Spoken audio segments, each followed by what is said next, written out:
Donald Trump ने धो डाले उस अल जुलानी के सारे दाग जिस पर अमेरिका ने रखा था 85 करोड़ का इनाम। इन दिनों अमेरिकी राष्ट्रपति डोनाल्ड ट्रंप का रवैया बेहद अनप्रिडिक्टेड है। उनकी नीतियों के बारे में समझना मुश्किल है।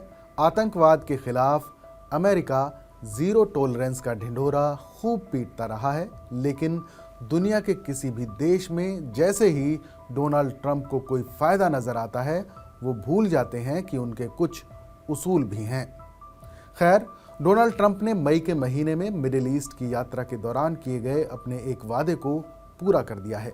एक टॉप अमेरिकी डिप्लोमेट ने सोमवार को कहा कि ट्रंप प्रशासन ने सीरिया के हयात तहरीर अल शाम, जिसे पहले अल नुसरा के नाम से जाना जाता था, उसको विदेशी आतंकवादी संगठन यानी FTO से बाहर कर दिया है।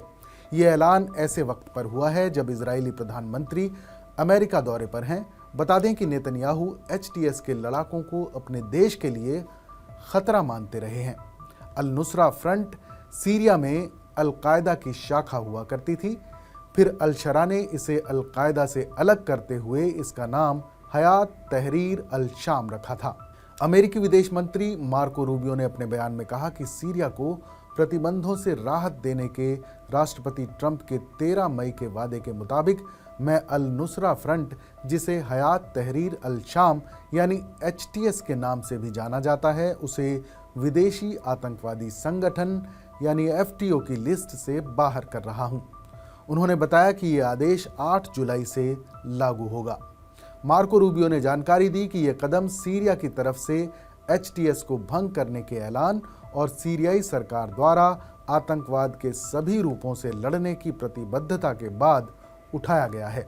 उन्होंने कहा कि यह निर्णय सीरिया के अंतरिम राष्ट्रपति अहमद अल शरा की तरफ से उठाए गए सकारात्मक कदमों का नतीजा है।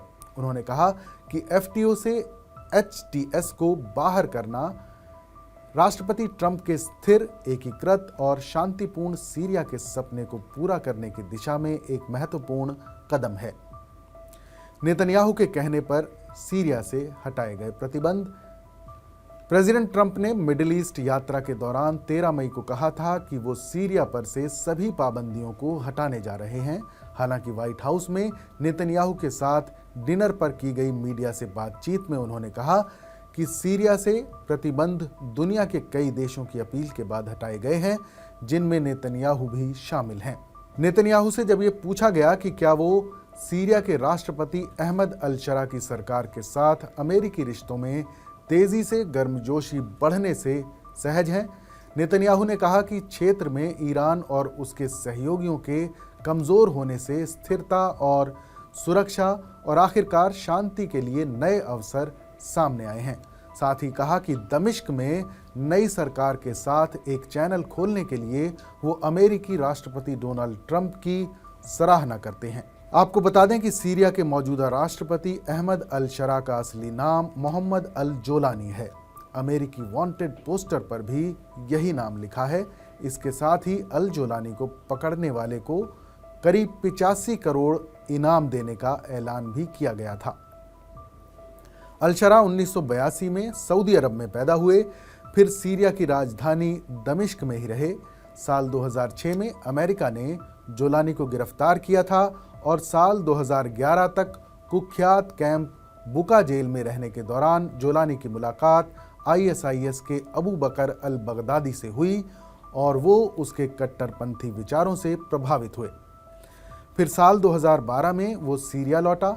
उसने अल कायदा से निकले आतंकवादी संगठन अल नुसरा फ्रंट में काम किया। साल 2016 में इससे अलग होकर उसने HTS यानी हयात अल तहरीर अल शाम नाम का अपना संगठन बनाया और सीरिया के राष्ट्रपति रहे बशर अल असद के खिलाफ विद्रोह किया। इस विद्रोह के दौरान खूब हत्या, अपहरण और नरसंहार हुए। फिर असद के सत्ता से बेदखल होने के बाद खुद सीरिया का अंतरिम राष्ट्रपति बन गए। अमेरिका इस पूरे इतिहास से वाकिफ है, मगर अब उसने HTS संगठन और अल शरा के माथे से सारे दाग धो दिए हैं।